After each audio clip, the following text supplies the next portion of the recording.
Përshëndetje të dashur nxënës, po fillojmë me mësimin e radhës.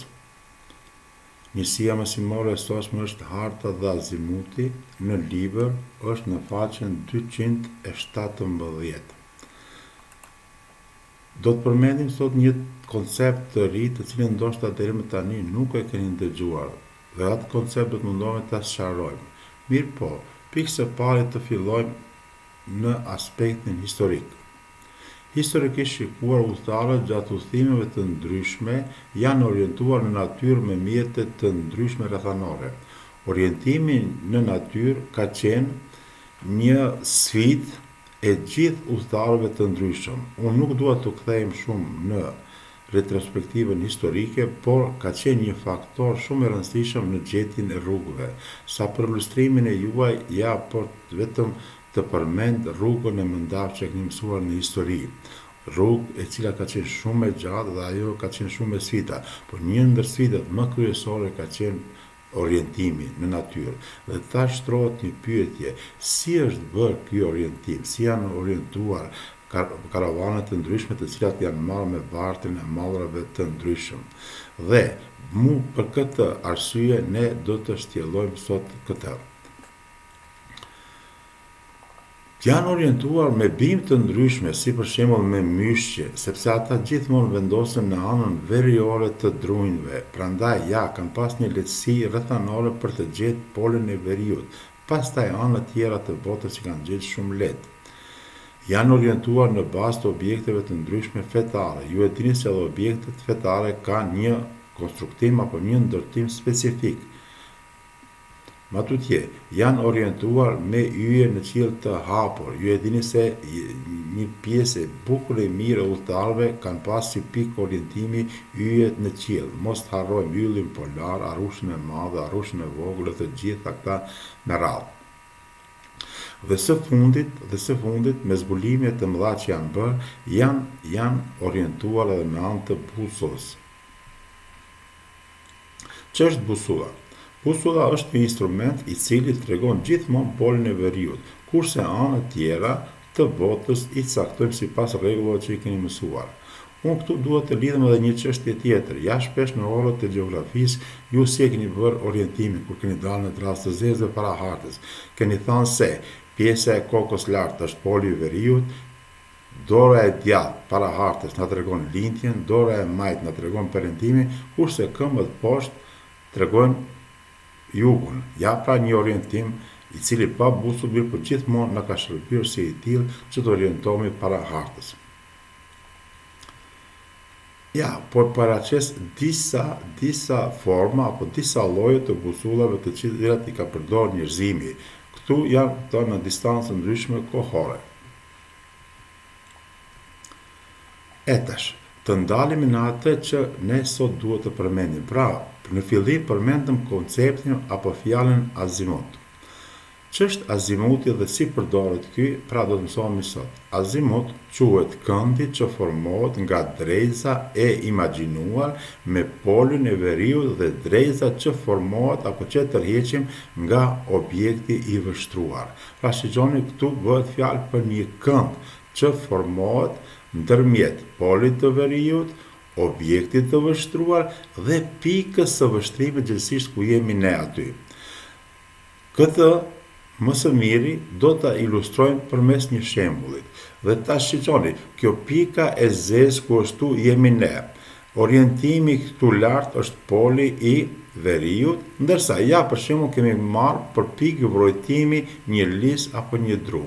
Dhe tash kjo gjysmëdreza prej pikës tonë ku jemi këtu deri te lisi, te druri, pjesa tjetër e gjysmëdrezës është e cila tregon polin e veriut dhe ky kënd që formohet ndërmjet kësaj gjysmëdrezës që tërhiqet nga poli i veriut dhe gjysmëdrezës që tërhiqet nga druri quhet azimut.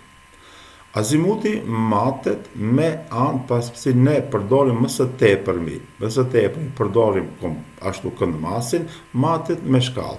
Mirë po ka dhe njësi tjera për matjen e azimutit. Gjersa këndi i shtrirë te ne është i ndarë në 180 pjesë të barabarta, tek busulla ka një shkallë e cila është e përbërë prej 64 të mitave, që i bie këndi i plot i ka 64 të mitave, por me këta informata nuk duhet t'ju lodhun më tepër. Ne po përdorim si instrument për matjen e azimutit këndmatsin, dhe njësim për matjen e azimutit po e marrim këndin. Pa humbur kohë, do të marrim një shembull. Ja, pra, çka na u dashke? Ti imagjinojmë dy gjysmëdreza, kjo pika e zezë ku jemi ne është pika ku ndodhemi ne, kjo gjysmëdreza vertikale, si po shihni lart, na e simbolizon polin e veriut, ndërsa kjo gjysmëdreza me ngjyrë të kuqe, na e simbolizon objektin të cilën ne duhet ta masim azimutin.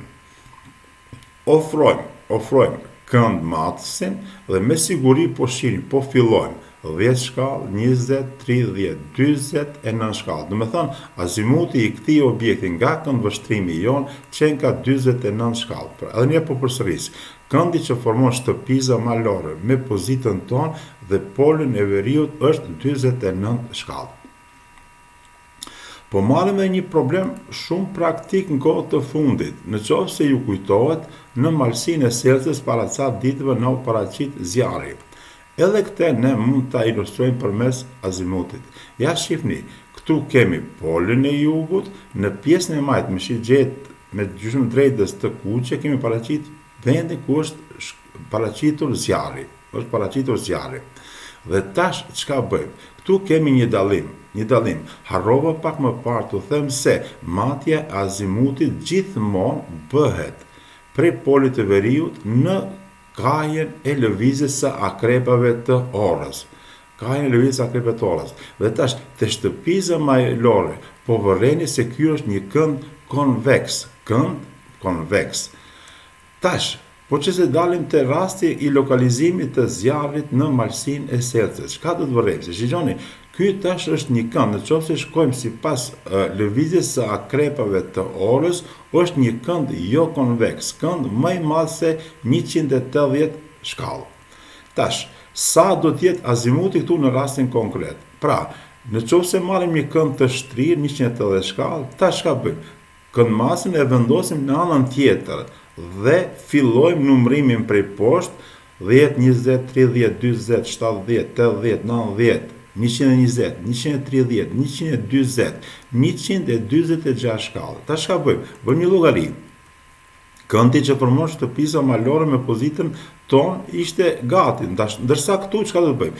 180 shkallë plus 126 shkallë, gjithsej azimuti është 326 shkallë. Po vazhdojmë të tjerë me shembuj konkret. Ja, kam marrën këtu para jush një hartë, tek e cila i kemi, përveç Maqedonisë, kemi dhe disa pjesë të rajonit. Dhe ne këtu do të shtrojmë një detyrë të caktimit të azimutit ndërmjet qyteteve të cilat janë këtë hartë. Pra, marrim së pari Tetov, Manastir, Tetov, Kumanov dhe Tetov, Tiranë. Si dhe në çfarë mënyre do të caktojmë këtë azimut, unë do t'jap sqarim vetëm për rastin Tetov Kumanov. Pastaj ju, për detyrë shtëpie, do të caktoni azimutin e këndit Tetov Manastir dhe Tetov Tiranë. Sa i përket caktimit të azimutit të qytetit të Tetovës dhe Kumanovës, keni parasysh se së pari me anë të një shigjete shënjojmë polin e veriut. Pastaj çka bëjmë? Me anë të një shigjete tjetër, apo me një anë të një gjysmëdreze tjetër, lidhim Tetovën dhe Kumanovën. Ja, lidhim Tetovën dhe Kumanovën. Dhe tash, ajo që ju mbetet juve, është vetëm të ofroni këndmatësin dhe të matni ky kënd. Madhësia e këtij këndi paraqet azimutin ndërmjet qyteteve Tetov dhe Kumanov. Ju duhet ta përsëritni edhe për rastin tjetër Tetov Manastir, si dhe pastaj ja dhe në hartën tjetër e keni gati. Do të paraqitni apo do ta njësoni azimutin e këndit Tetov-Tiranë. Sa për ilustrim t'ua përmend se azimuti Tetov-Kumanov dhe Tetov-Manastir do t'jetë më i bukur se 180 shkallë, pra do të jetë kënd konveks, ndërsa azimuti i këndit Tetov-Tiranë do t'jetë kënd më i madh se 180 shkallë, apo do t'jetë kënd jo konveks. Me këte po përfundojmë me mësimin e sotshëm. Ju uroj një ditë të këndshme, ju uroj të jeni të gjithë shëndosh dhe mirë, dhe miru dëgjofshim në orët tjera. Mirupafshim.